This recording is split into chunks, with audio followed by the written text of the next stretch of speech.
Amerikaan ibiddar kan qabatte fakkaatti dubbinitti jabaate jennaan qondaalonni mana marii guddaa Ameerikaa Pentaagoon bulchiinsa Tiraamp mormuu jalqabaniiti jiru.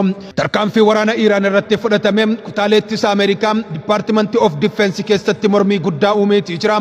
Qondaaltonni waraana Ameerikaa militarii ofishaal hedduun isaanii tarkaanfiin Iiraan irratti fudhatame kun qorannoo fi ragaa gahaa irratti kan hundaa'e miti jechuun mormii isaanii ibsaati jiru.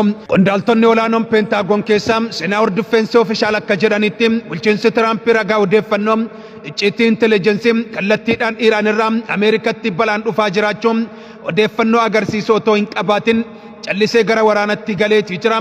Sababni yeroo ammaa Iiraan irratti waraana bansiisu tokkollee akka hin jirre dubbataniiti jiru. Qondaaltonni Ameerikaa kun akka jedhanitti Iiraan Ameerikaa yookaan michoota ishee irratti tarkaanfii dhukaasa jalqabuuf qophii gochaa akka hin turre ragaa dhiyeessaniiti jiru. Iiraan sababa malee rukutamaa jiraachuun mirkaneessaniiti jiru. Akkasumas waraanni kun nageenya biyya Ameerikaa eegsisuu caalaa kaayyoo siyaasaa keessaa domestic politicsii fi humna agarsiisuu irratti kan xiyyeeffatedha jechuun mormii uumeeti jira. Qondaaltonni olaanoon Pentaagoon Iiraan kallattiidhaan lafa Ameerikaa yookaan birmadummaa ishee akka hin tuqin dubbataniiti jiru. Iiraan birmadummaa Ameerikaa irratti dhiibbaa uumte hin qabdu jedhamee dhiyaachuunsaa falmii seera jabaa uumeeti jira. Akka seera idil addunyaatti yookaan intarnaashinaal law biyyi tokko biyya biraa kan rukutu yoo self defense yookaan ofirraa ittisuu qofa ta'edha. Tarkaanfiin Iiraan rukutuu kun dogoggora karooraa fiduun waraana giddu gala bahaa hunda raasuun keessa nu galchaa jirtu jedhanii Tiraampiin mormaatii jiru. Gama biraatiin bulchiinsi Tiraamp tarkaanfii isaa kana ni deeggarra. Isaan akka jedhanitti Iiraan meeshaa nukilaaraa fi misaayila dandeettii guddaa qabu hojjechuun ishee mataan isaa sodaa nageenya addunyaatti jedhanii falmaatii jiru. Bulchiinsi Tiraamp kun Iiraan amma yoo rakkoo ta'uu baattellee gara fuulduraatti sodaa ta'uun ishee hin oolu waan ta'eef kanaaf utuu isaan nu hin miidhin nuti tarkaanfii fudhachuu qabna jedhanii amanaatii jiru. Haa ta'u garuu Tiraamp deeggarsa argachuu hin dandeenye. Biyyoonni Awurooppaa hedduun isaanii tarkaanfii kallattii Ameerikaan fudhatte mormuun nagaan akka bu'u waamicha dhiyeessaatii jiru. Mormiin qondaaltota Pentaagoon bulchiinsa Tiraamp irratti dhiyeessan kun waraanni kun ragaa saayinsawaa fi odeeffannoo irratti hundaa'uun ala gaggeeffamaa jiraachuu yoo ta'u kunis nageenya biyyaa fi hariiroo idil addunyaa Ameerikaa gara fuulduraatti dhiibbaa guddaa qabaachuu danda'a jedhamee sodaatamaati jira. Dhuma irratti Ameerikaan harka kennatteetii jirti. Ameerikaan Iiraaniin injifatamuu ishee amanteetii jirti. Iiraan injifannoo gonfatteetii jirti. US har'a dooniiwwan bobba'aa Iiraan Strait of Hormuz keessaa bilisaan akka darban ayyamteetii jirti. Murteen kun seenaa imaammataa ala Ameerikaa keessatti taateewwan dinqisiisoo ta'an keessaa tokko ta'ee fudhatamaatii jira.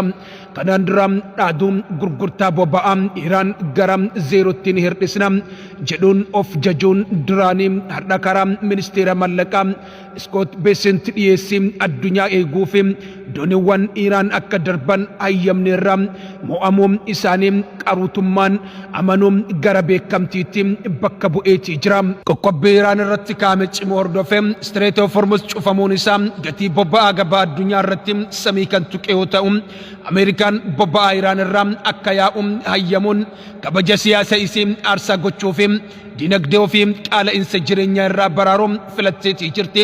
Kun immoo olaantummaa irraa gara dirqisiisutti kan ce'eedha jedhamaatii jira. Ameerikaan torbaan muraasa dura Jaappaan, Kooriyaa Kibbaa fi Faransaay dooniiwwan waraana isii akka erganiif goote lakkii jechuun fudhatama dhabsiisaniitii turani.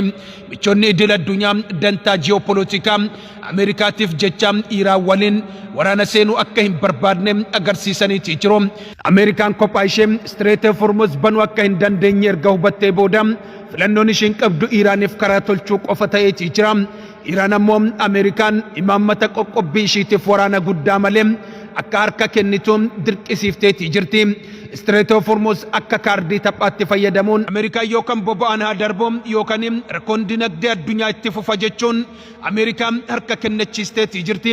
Ameerikaan eeyya jettee fudhachuun ishee garuu qabatamaan olaantummaa waraanaa fi siyaasa Iiraan bobba'aa irratti qabdu beeytee fudhachuun isii agarsiisa jedhamaatii jira. Taateen kun Ameerikaan dallaa qoqqobbii waggootaaf ijaarte harka tokkoon diiguudhas jedhamaatii jira. Kun Iiraaniif injifannoo dippiloomaasii guddaa yoo ta'u Ameerikaaf garuu dhiibbaa seena qabeessa baagiddu galeessaa keessatti qabduu haalan kan hir'isedha. Guyyaan kun guyyaa Ameerikaan baagiddu galeessaa keessatti olaantummaa guutuu isii ifatti dhabde jedhamee galmaa'uu qaba jechuun taajjabdoonni yaada isaanii qoodaatii jiru. Waraanni Israa'el fi Ameerikaan Iraan irratti bantee sadarkaa guddaa yaaddeessaa ta'e irraa gahuun ibsamaatii jira. Waraanni kun guutuu baagiddu galeessaa keessatti rakkoo naannoo uumuu qofa osoo hin taane gabaa boba'aa addunyaa fi geejjiba galaanaa irrattis dhiibbaa guddaa geessisaatii jira. Opereeshiniin Episfurii kan US fi Israa'el Iraan irratti baname har'a guyyaa 14ffaa isaa seeneetii jira. Akka odeeffannoowwan wayitaawaa adda waraanaa Iraan irraa argametti haleellaa Strait of Hormuz fi dooniiwwan daldalaa irratti raawwatameetii jira. Iraan Strait of Hormuz cufuuf sochii taasifteen hanga ammaatti yoo xiqqaate dooniiwwan daldalaa 16 irratti haleellaan irra dhaqqabeetii jira. Cufamuun Strait of Hormuz kun daldala boba'aa fi gaazii uumamaa addunyaa gara 120 tokko shanaffaa jeeqeetii jira. Kunis gatiin boba'aa Brentii barmeela tokkoo fi doolaara 110 hanga 120 jidduutti akka ol ka'u taasiseetii jira. Teessoon isaa Libaanos kan ta'e Hizbollaan haleellaa Israa'el Beeruutii fi magaalota biroo irratti raawwatteef haaloo ba'uuf haleellaa guddaa misaayilii fi diroonii kaaba Israa'el irratti baneetii jira. Opereeshinii maqaa koodii Opereeshin Chidwich jedhuun kan moggaafame kun misaayilaa kaaba Israa'el naannoo Jaliil keessatti gamoo rukutuu namoota gara 80 ta'an akka madaa'an himameetii jira. Gama kasaaraa waraana Ameerikaa fi suura saatalaayitii ajajni giddu galeessaa Ameerikaa Seentaakoom xiyyaarri taankarii kiisii 135 Iraq keessatti kufee akka ture mirkaneesseetii jira.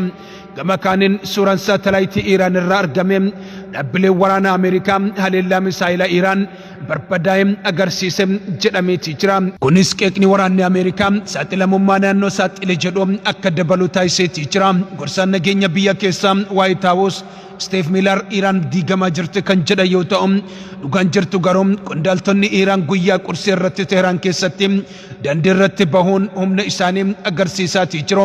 Gochi pirezidaantiin Ameerikaa Doonaald Tiraamp Iraan irratti fudhatan gabaa boba'aa addunyaa irratti jeequmsa guddaa kan uume yoo ta'u, Ameerikaatti gatiin gaazii jaaloonii tokkoof doolaara 5 gaheetii jira. Waraanni kun akkuma itti fufetti jira. Hawaasni addunyaa wal dhabdeen hammaachuun akka danda'u yaaddoo qabanis ibsaatii jiru.